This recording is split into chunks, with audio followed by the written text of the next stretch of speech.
विषय मराठी व्याकरण रसविचार 9 रस. रस म्हणजे चव किंवा रुची होय.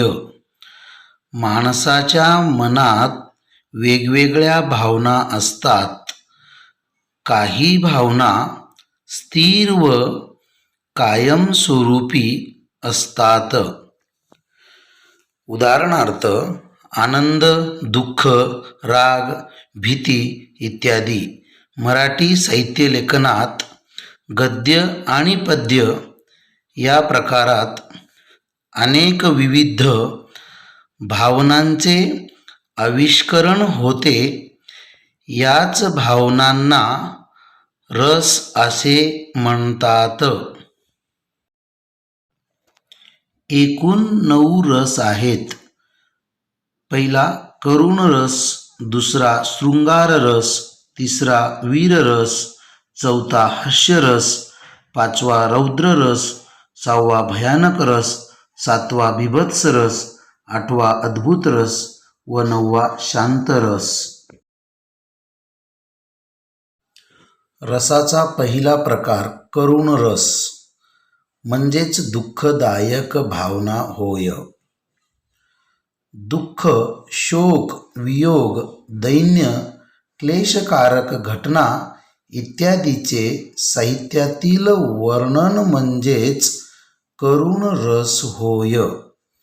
उदाहरणार्थ बर्फाचे तट पेटून उठले, सदन शिवाचे कोसळले, रक्त आपुल्या प्रिय आईचे शुभ्र हिमावर ओघळले.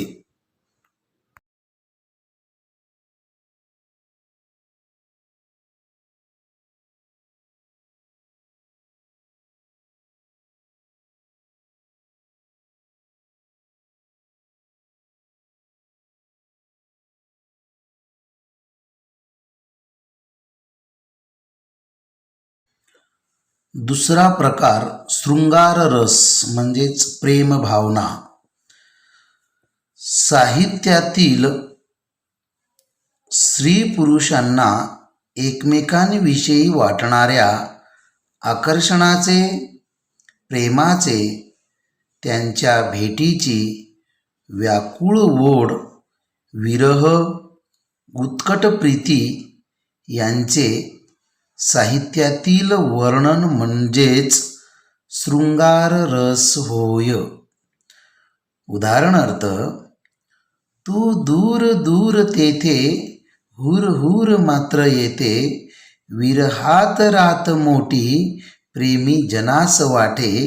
हे उदाहरण या ठिकाणी लागू पडते शृंगार रसाला.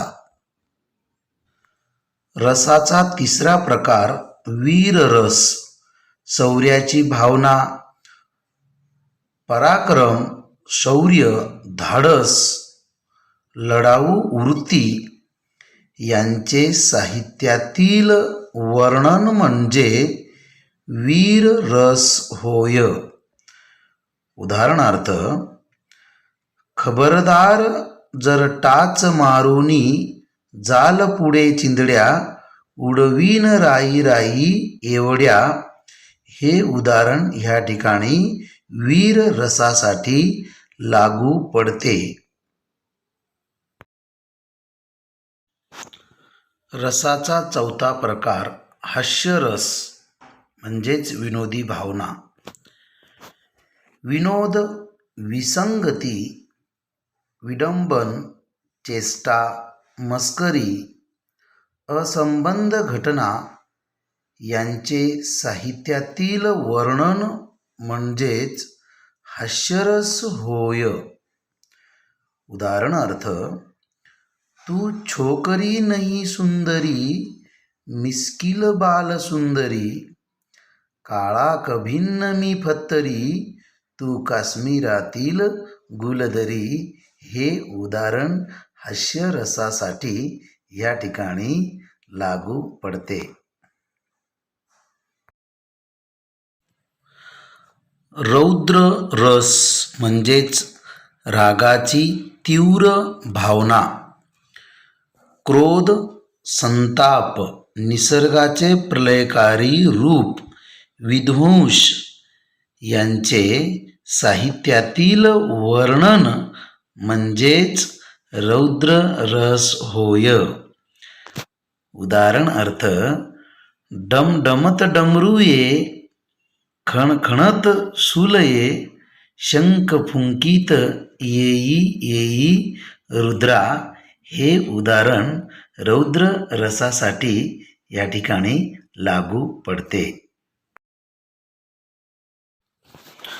रसाचा 6वा प्रकार भयानक रस म्हणजेच भीतीची भावना होय. भीतीदायक भयानक अशी वर्णने मृत्यू, भूतप्रेत, स्मशान, हत्या, क्रूरता यांचे साहित्यामध्ये जे वर्णन केले जाते त्यांना भयानक रस असे म्हणतात. उदाहरणार्थ, कापऱ्या वाऱ्यात ज्योती, गूढ हालते सावली, घुमटा मधुनी फडफड करीती, भूते नाचती खाली. हे उदाहरण या ठिकाणी भयानक रसाला लागू पडते.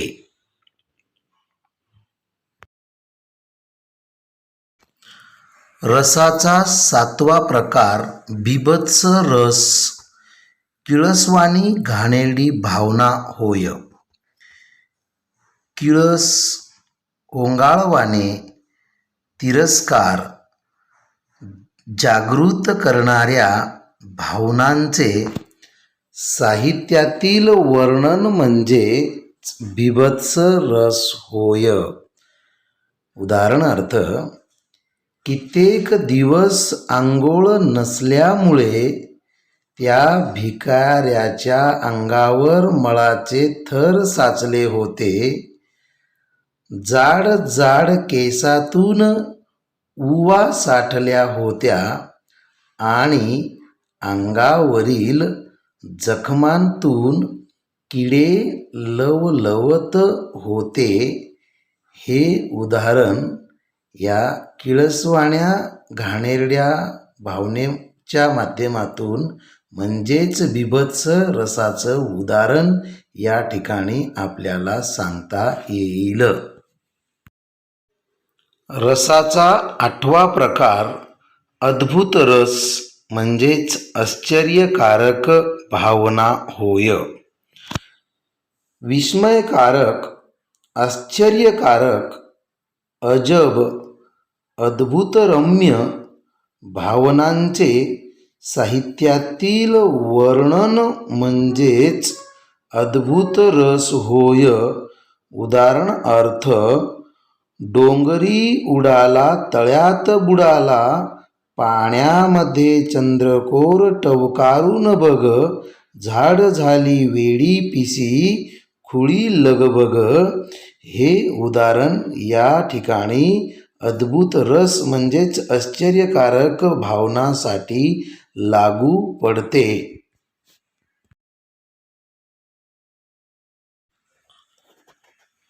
रसाचा 9वा प्रकार आणि शेवटचा प्रकार म्हणजेच शांतरस होय. शांतरस म्हणजेच भक्ती व शांत मनातील भावना. भक्तिभाव, निरामय, एकाग्र, शांत चित्त या स्वरूपातील भावनांचे साहित्यातील वर्णन म्हणजेच शांतरस होय. उदाहरणार्थ, दुरितांचे तिमीर जावो, विश्व स्वधर्म सूर्य पाहो, जो जे वांचील तो ते लाहो, प्राणीजात. हे उदाहरण शांत रसासाठी या ठिकाणी उपयोगात पडते. असे एकूण 9 रस आपण या ठिकाणी पाहिलेले आहेत.